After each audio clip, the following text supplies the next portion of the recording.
Okay guys, Mick Kelleher here from the Cork Boxing page, and I'm in St. Coven's Boxing Club, and I'm delighted to be joined by former 10 times national champion Kevin Walsh and former international judge and referee Dan O'Connell. Thanks for coming guys, thanks very much. So Kevin, as I come in the door, I just saw the sign 1984, 40 years this year. That's a great testament to any club really, and I suppose to your late dad who both started off the club. So can I just go back small, Kevin, and just kind of go back to the start and explain how your dad got involved in the club, and obviously going through the years, you've been through so many champions over the years.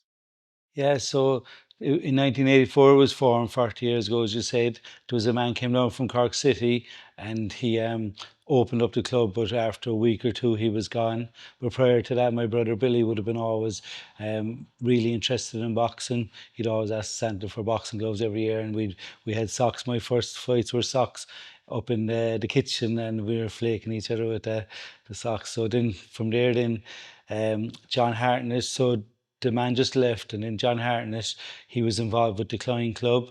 He started it up, in fairness to him. Noel O'Brien, Bill Casey, Harry Philposh, they got together and they were running it for a while and they were doing fine. But they wouldn't. John had great knowledge of boxing, but the other lads wouldn't have had. So my dad done a little bit of boxing in America, but very little. So Billy kept onto him. Eventually, he said he'd come down because he would have had a good sports background just for fitness. And so that was 1984, and it started off there, but it was very raw. Now we had just chairs and a rope for a ring, and it was a stage up here. It was just a local hall, and it was like it would have been in a bad way. The windows were all broke and stuff. So eventually, it built over the years to the club you have now. So it is, as you can see, it's lasted 40 years and it came a long way. But earlier years, my dad would have drove it, but there was lots of good lads with him. Also, there was John O'Connor was a great friend of my dad, and he would have been really good with his hands and stuff, and he'd done a lot of this work as well to get the club where it is. But different people through the years. My father was the backbone, but there was a lot of people helped him, and it's gone from strength to strength really. And now since Dad went, we got together, we kept it going. But Liam Hickey, Ricky O'Flynn, and Mary O'Flynn now are really driving it. They've done a great job to keep it going since, because it was a big worry. Would the club keep going when my dad left? So it has, and we have Keelan O'Flynn won an All Ireland this year, so we're still getting the All Irelands. But the most important thing is that we have boxers still coming, and it's for the community. It's great. It's great for the area. Yeah, no, it's fabulous. And I say, like, I suppose going back to the early days, I suppose Billy won his first title in the City Hall in the Cork 800. But I suppose from your dad's thing, like, obviously he didn't have much experience. So how did he actually go about the whole regime training? Had he his own technique of training, or did he kind of just learn it as he kind of went along, or Yeah, how did he? it was amazing because he was always really good at fitness. He started training the GA team here, and he knew nothing about hurling. But there was a lot of, because basketball was a big thing with him, and American football and baseball. So between the three sports, the big thing for him was, we'd always say 1-2 for left right, but he got this notion they put in their own numbers, so we'd all different numbers. That was the one big thing. Fitness was his main thing, and then as he went through the years, then he like at the very start, it was very he didn't we didn't the guards were never the guards were always down, so we are just told go forward, and just that was it, like. But then so there was great trainers like Albie Murphy and your dad, and John from South Parish, John O'Neill from South Parish. There was and other lads as well. Now they would have guided him really. In fairness to him, and what he did was he brought a sparring an awful lot. When you were down here, before they wouldn't travel, but my dad travelled. He travelled all over Ireland, and he was just very dedicated, really, and he learnt off coaches who knew what they were doing, and he'd know the coaches that knew what they were doing as well, and he'd followed him, and he just learned it. And some of his ideas when we were young, we thought they were crazy, being his son, but then after it turned out they were actually good ideas. But it came down to main thing was fitness and discipline, and mostly. I suppose from my own point, because my dad obviously trained me, but there was 3D. So I suppose growing up, was there something just that naturally came to you, or was it something that you were brought into the club and you kind of had to stay here, or did you like it to start? Or? Yeah, it's funny because before the club started, whatever it was about Billy, all he wanted to do was go boxing, and there was no like. However, a man came down from Cork and started a club here in the middle of nowhere, and it was just like it was meant to be. But to be honest, all I wanted to do was play football when I was young.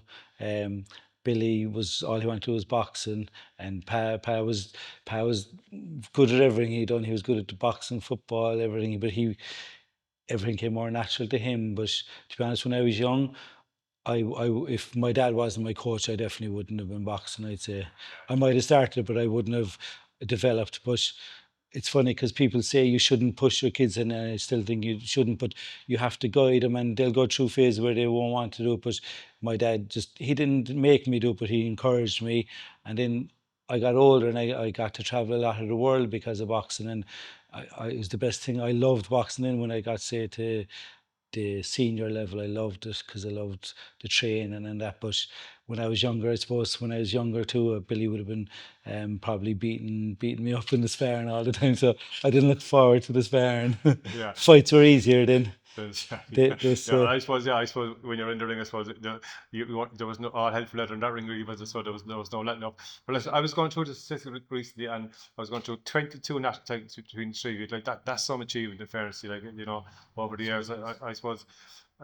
Again, going back to your late dad, I suppose. I mean, I suppose was the competition between the three of you? Was it just you got on good as brothers, or just you win, I win, and just we kept going? Did you drive each other on over the years? Definitely drove each other on. I think, it would have been the thing because, no, we'd try and help each other and drive each other on, and um, we'd, would there wouldn't have been much. We would always try to help each other. In all fairness, um, Billy beat me up, then I'd be angry, so I beat Pa up, then so Pa got the brunt of it. So we just went around in circles. Then I got heavier than Billy when I was older, so I was obviously give him a few that he paid back over the years. Brotherly stuff, I suppose. Yeah. I know. And listen, I suppose when you look back at it, I suppose three brothers from a small community here in things was probably. Jesus, you wouldn't really get any really, I suppose the dedication that you put in over the years was probably something else, and I suppose, like, did you, obviously, did you sacrifice a lot over the years? Did you lose out on few bits and pieces over the years because you committed so much to the sport? Like, I suppose no different to anyone else. We would have, I suppose, but thinking back, like we would get the school bus around 7 in the morning, but Dad would have us out running beforehand.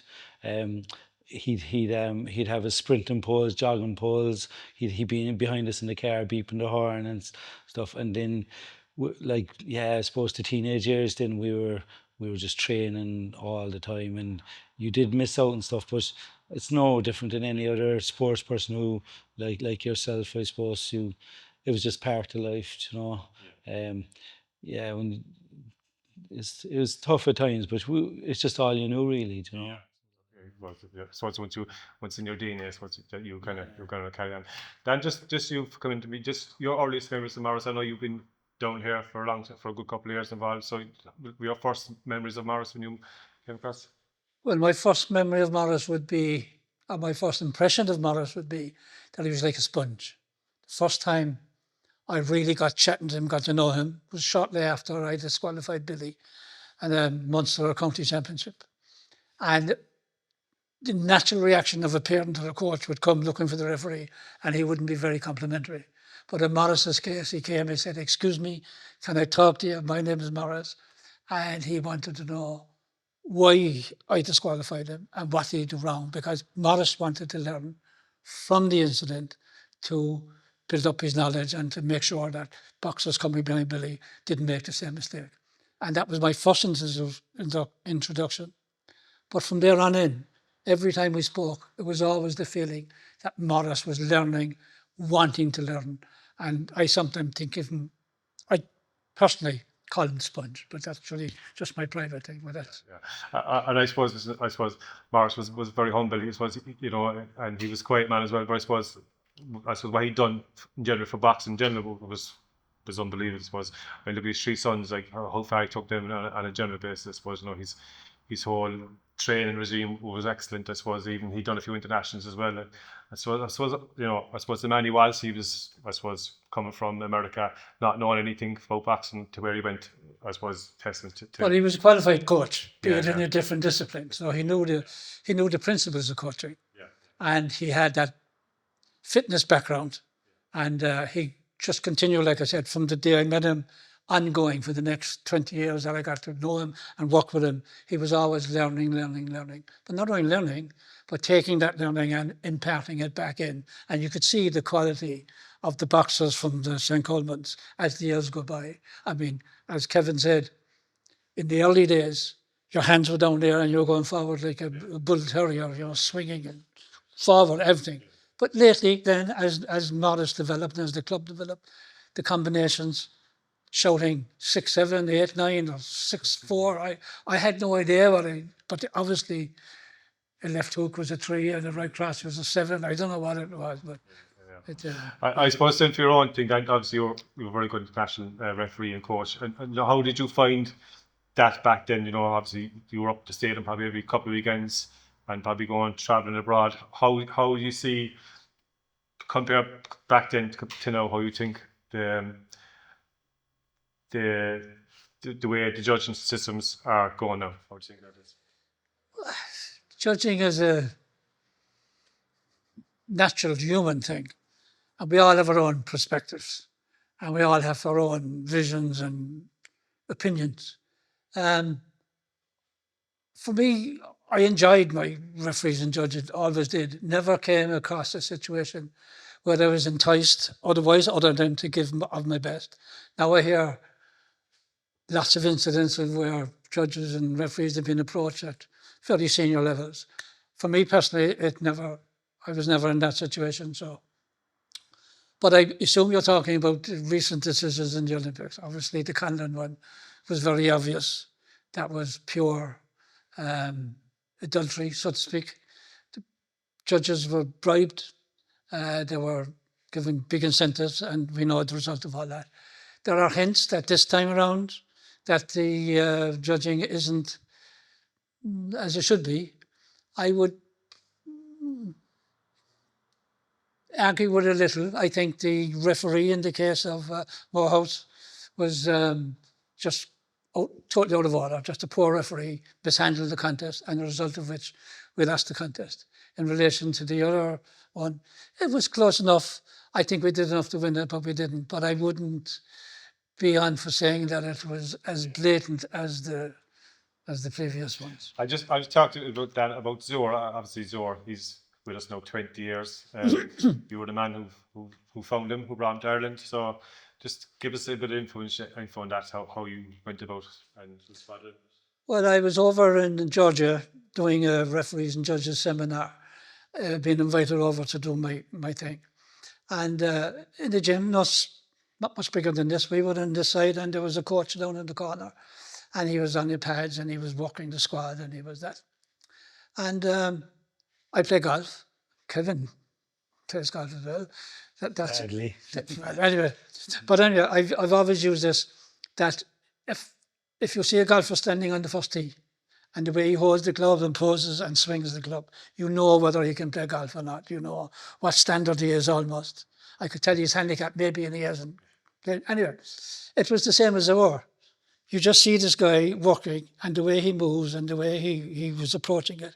I said, this guy has something very special. This guy knows exactly what he's about. And as a result of that, I spoke to him.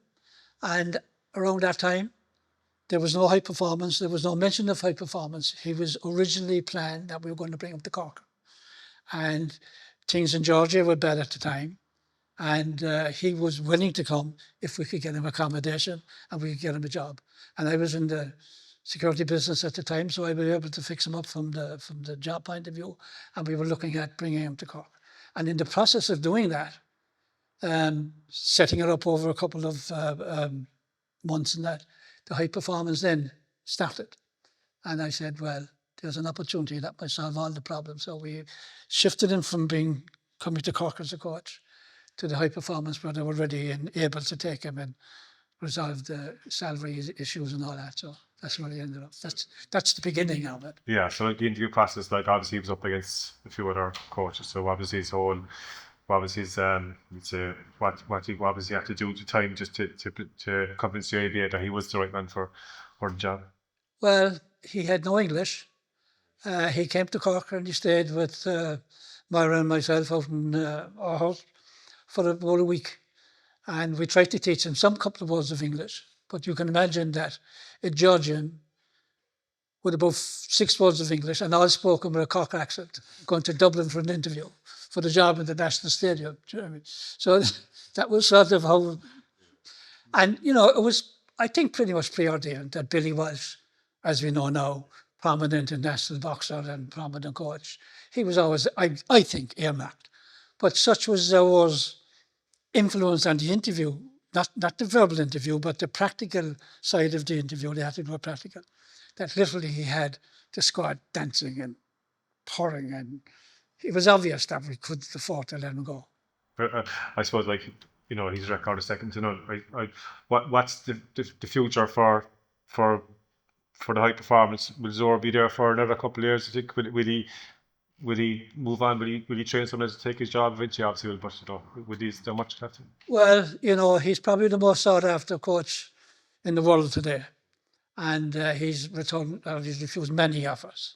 I know this from the inside track, but you know, he got his break in Ireland. He came to Ireland as an unknown, and all his family is here now. All his grandchildren were all born here, and he's committed to Ireland, and I see no reason why we would lose him. But having said that, it's imperative that the IABA and the powers that be, the Sports Council and the government, take on board what this treasure that we have and to use him to the best of his ability for our benefit over the next couple of years. And what I mean by that is, Bernard Dunn mentioned it, the need to use the expertise that we have to put the input into the current coaching system so that when he does retire in 4 or 8 years from now, that we'll have a legacy of coaches coming up behind him that can continue the standard of coaching that we're now operating at high performance level. And Zaur, has he got Irish citizenship? He's an Irish citizen, and all his kids are Irish citizens, and all his grandchildren are Irish citizens. So he's totally committed to Ireland. Yeah. He's gone over, so he... Well, you know, there's been many of Irish citizens gone away with lucrative offers, you know, so that, yeah. I suppose his record is, as you say, he's probably the most sought coach in the world, you know, so he could go where he wanted to really. I suppose his heart's probably in Ireland, really. Pretty much, yeah. Yeah, and he's grateful to Ireland for the break that he gave him originally, and he's and he's grateful to Cork because I suppose you keep in contact with him as well. Oh yes, absolutely. That's good. That's good. Kevin, I just want to go back to you briefly before I finish. I suppose just coming towards the end of your career, I suppose obviously the 3V, was it kind of hard to kind of step away at the end, or did you just? I know you're still kind of involved a bit now again. So like, when you stopped boxing, how did you find it when you stopped boxing? Was it just kind of a relief, or was it something that?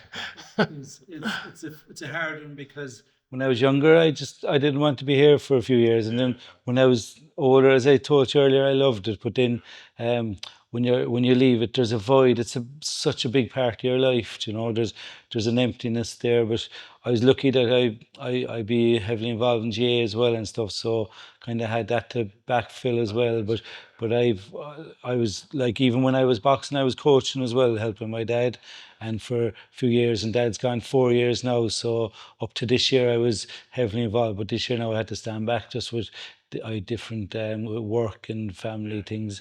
But it's something that's always inside you, and you know, it's a big part of your life, and not even my own, and my family. But you were saying about my dad, his biggest legacy for me, it wouldn't be the All-Irelands that he won. It's just getting lads involved and lads who might have got in trouble or who didn't have interest. He'd get great kick out of someone who wouldn't be talented, improving, and lads like Dave, like Éanna Valvey, he's probably head of World Rugby now doctor, but what it was always, my dad always said, oh, that was because of the boxing. We'd always have a laugh. If anyone ever done anything, like went to college or anything, it was always because of the boxing. So that's why he got his kick out of it. Even Jake O'Brien now, he'd be looking down, he'd be proud of him now getting transferred to Everton for 23 million, but that was because of the boxing, I'd say. I know, they're great times, and it's great to see the club 40 years on, still going strong as ever, you know. It's great, and just, you know. I'd like to thank Dan's beside me here, and I should have mentioned Dan earlier as well. When my dad was starting off, Dan would have been another big influence, even learning the rules and all that, because, you know, the basic things that we take for granted, Dad wouldn't have known. But as Dan said, he'd go asking Dan, and they looked out for him now as well, you know. So there's a lot of people. It's a great community. I always said we had two families, my own family, but the boxing family as well. The boxing family probably came first. I know, listen, yeah, and it's great because I suppose, you know, I suppose once in boxing, when you make friends, you're more or less friends for life. It's great. It's great that way. That, you know, like if I look at now back, like even we're like 30, 40 years, we're all still involved in the sport, and it's great. It's great, you know, like it's great to see that community still involved. You know, it's great. Like, thanks very much for talking to me.